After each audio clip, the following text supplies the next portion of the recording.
Pemirsa Metro Siang kami lanjutkan kembali bersama saya, Eva Wondo. Pemirsa, debat perdana Capres-Cawapres yang digelar oleh KPU pada Selasa malam menjadi pertaruhan bagi ketiga kandidat Capres untuk bisa meyakinkan 205 juta pemilih rakyat Indonesia. Tiga kandidat Capres beradu argumen dan gagasan dalam acara debat perdana Capres-Cawapres 2024 yang berlangsung di halaman kantor KPU Selasa malam. Salah satu isu yang diangkat yakni terkait independensi penegakan hukum. Calon Presiden nomor urut 1 Anies Baswedan menegaskan aparat penegak hukum harus bisa memastikan kehadiran negara dalam menunjukkan transparansi dan keadilan bagi setiap warga negara Indonesia. Ketika saya bertugas sebagai Presiden, maka saya akan tegaskan kepada semua yang berada di lingkar judisial bahwa tugas Anda bukan hanya menegakkan hukum, tugas Anda menghadirkan rasa keadilan. Nomor satu, tegaskan itu. Yang kedua, bila terjadi praktek-praktek di mana keadilan tidak hadir, maka negara tidak boleh diam dan mengatakan, itu kan proses hukum. Tidak bisa. Justru negara harus mempertanyakan apa yang sesungguhnya terjadi. Dan itulah yang kemudian harus dikerjakan oleh negara, memastikan bahwa proses hukum benar-benar berorientasi kepada keadilan. Lalu kepada mereka yang bertugas, tadi disampaikan bahwa harus memastikan mereka memiliki remunerasi yang baik. Ya, itu penting. Dan yang tidak kalah penting adalah semua proses dilakukan secara transparan. Promosi transparan, kasus transparan, sehingga ada kepercayaan kepada proses pengadilan. Terima kasih.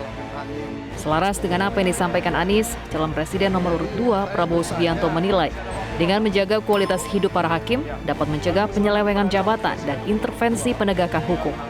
Saya sangat setuju bahwa kehakiman harus independen, kehakiman harus yudikatif, harus independen, dan harus kuat, dan tidak boleh diintervensi oleh kekuasaan. Saya sangat setuju itu. Dan saya berkomitmen untuk memperkuat itu. Manakala saya menerima mandat dari rakyat, saya akan memperbaiki kualitas hidup semua hakim-hakim di Republik Indonesia, semua pekerja di sekitar pengadilan, dan semua penegak hukum akan saya perbaiki kualitas hidupnya, gajinya diperbaiki, supaya mereka tidak dapat diintervensi, tidak dapat disogok, tidak dapat dikorup. Itu komitmen saya kepada rakyat Indonesia. Komitmennya Pak Prabowo luar biasa.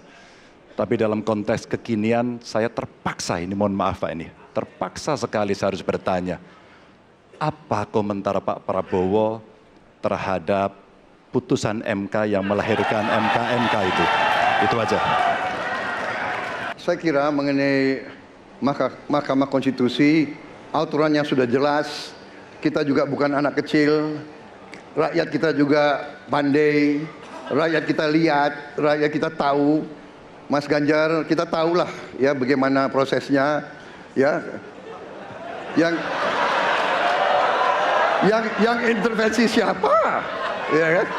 Yang intervensi siapa? Tapi intinya adalah kita tegakkan konstitusi, kita tegakkan undang-undang, kita perbaiki yang kurang sempurna, dan kita patuh kepada komitmen undang-undang itu sendiri. Jadi saya kira itu tentang apa tadi disampaikan Pak Anies. Dalam hal ini saya setuju dengan Pak Anies. Dalam hal ini.